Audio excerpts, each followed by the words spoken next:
जीवन में तीन जन लोक केबे भी न भूलिबा दरकार। प्रथम लोक जी खराब परिस्थिति आम सहित रही थाए।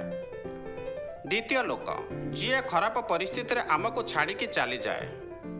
तृतीय लोक जी आम पाई खराब परिस्थिति सृष्टि करि थाए।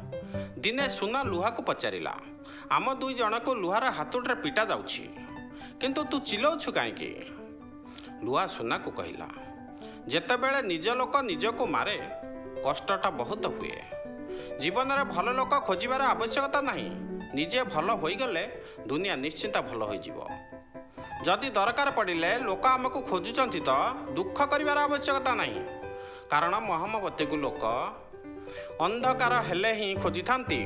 पत्नी आ परिस्थिति बेले बेले बहुत परेशान करती। जेतेबेले साथ दियंती सेतेबेले जीवन बदलाई दियंती। प्रेम पाई समर्पण दरकार, विश्वास पाई निष्ठा दरकार, संपर्क पाई समय दवा दरकार। किए कहे संपर्क मागणार मिले? मागणार तो पवन एठी मिले ना। गोटे श्वास सेतेबेले भीतर को जाए जेतेबेले गोटे श्वास बाहर को आसी थाए। भाग्य आम हाथ नहीं, किंतु निर्णय करिवार शक्ति आम हाथ अच्छी।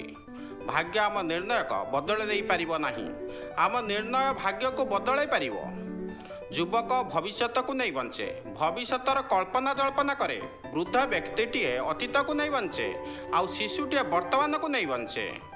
भविष्यत कथा चिंता करुथिबा युवक पाखरे ना शांति थाए, अतीत कथा चिंता करुथिबा मनीष पाखरे ना शांति थाए। शिशु एइथिपाई हसु थाए कारण से वर्तमान को नहीं बंची थाए।